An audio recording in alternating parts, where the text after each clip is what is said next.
શ્રી ગણેશાય નમઃ. સૌને મારા જય શ્રી કૃષ્ણ, જય અંબે. તો મિત્રો, પ્રભુ દર્શનમાં આપનું સ્વાગત છે. તો મિત્રો, આજના વિડીયોમાં આપણે નવરાત્રિનો 9મો દિવસ માં સિદ્ધિદાત્રીની વ્રત કથા અને મહિમા સાંભળીશું. નવરાત્રિનો 9મો દિવસ માતા સિદ્ધિદાત્રીને સમર્પિત છે. આ દિવસે માતાની પૂજા અર્ચના કરવામાં આવે છે. માતા નવદુર્ગાની 9મી શક્તિ માતા સિદ્ધિદાત્રી છે. માતા સિદ્ધિદાત્રી 4 ભુજાઓવાળા છે. તેમનું વાહન સિંહ છે. તે કમળના ફૂલ ઉપર બિરાજમાન છે. તેમની જમણી બાજુના ઉપરના હાથમાં ગદા અને નીચેના હાથમાં ચક્ર છે. ડાબી બાજુ ઉપરના હાથમાં કમળનું ફૂલ અને નીચેના હાથમાં શંખ છે. માતાની પૂજા કરતી વખતે ઘરમાં ગંગાજળનો છંટકાવ કરવો, માતાને સફેદ વસ્ત્ર અર્પણ કરવા. માતાને આ સ્વરૂપમાં સફેદ રંગ અત્યંત પ્રિય છે. માટે માતા સિદ્ધિદાત્રીને સફેદ કમળનું ફૂલ અર્પણ કરવું શુભ મનાય છે. ફૂલ અર્પણ કર્યા પછી રોલી, કુમકુમ અર્પણ કરવા જોઈએ. પછી માતાને નૈવેદ્ય ધરાવવો. નૈવેદ્યમાં મીઠાઈ, ફળ અર્પણ કરવા જોઈએ. આ દિવસે માતાને 9 પ્રકારના ફૂલ, 9 પ્રકારના ફળ અને વાનગી અર્પણ કરવા જોઈએ. આમ કરવાથી માતા ખૂબ જ પ્રસન્ન થાય છે. પછી માતાની આરતી કરવી અને માતાના આ બીજ મંત્રનો 108 વાર જાપ કરવો. ઓમ સિદ્ધિદાત્રે નમઃ. આમ માતા સિદ્ધિદાત્રીની પૂજા આરાધના કરવાથી સુખ, સમૃદ્ધિ અને કાર્યમાં સફળતા મળે છે.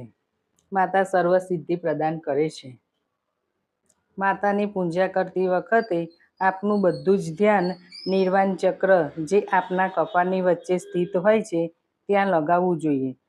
આમ કરવાથી દેવીની કૃપાથી આ ચક્ર સાથે સંબંધિત શક્તિઓ આપણને પ્રાપ્ત થાય છે અને માતા સિદ્ધિદાત્રીના આશીર્વાદ મળે છે.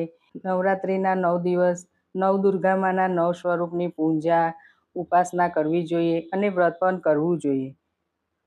વ્રતની સાથે ઉપવાસ કરવો જોઈએ અને જો ઉપવાસ કરવો મુશ્કેલ હોય, માત્ર 8મ અને 9મીના ઉપવાસ કરવામાં આવે તો સંપૂર્ણ નવરાત્રિના ઉપવાસ અને પૂજાનું ફળ મળે છે. 8મ અને 9મીના ઉપવાસથી તન અને મનની શુદ્ધિ થાય છે. સાથે દેવી કૃપાથી આપની સર્વ મનોકામના પૂર્ણ થાય છે.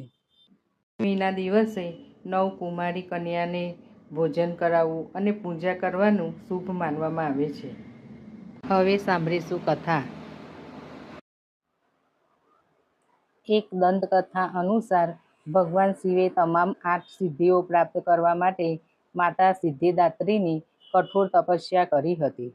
માતા સિદ્ધિદાત્રીની કૃપાથી ભગવાન શિવને 8 સિદ્ધિઓ સાથે તેમનું અડધું શરીર પણ દેવી જેવું બની ગયું. આ સ્વરૂપમાં મહાદેવ અર્ધનારેશ્વર કહેવાયા. મા દુર્ગાના 9 સ્વરૂપોમાં આ સ્વરૂપને સૌથી શક્તિશાળી માનવામાં આવ્યું છે.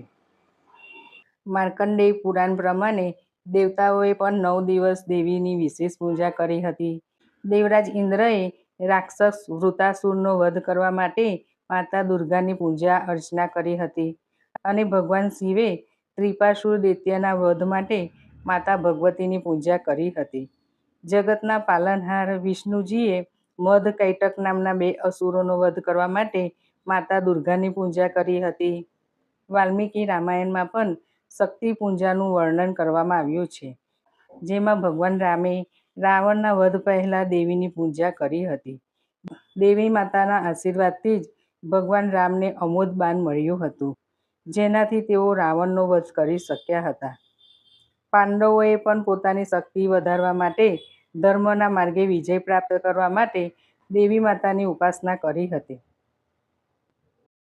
બોલો શ્રી સિદ્ધિદાત્રી માતાની જય. નવદુર્ગા માતાની જય. જગતજનની મા અંબાની જય. તો મિત્રો, તમને આ મારો વિડીયો પસંદ આવ્યો હોય તો લાઈક, શેર જરૂર કરજો. સૌને મારા જય શ્રી કૃષ્ણ.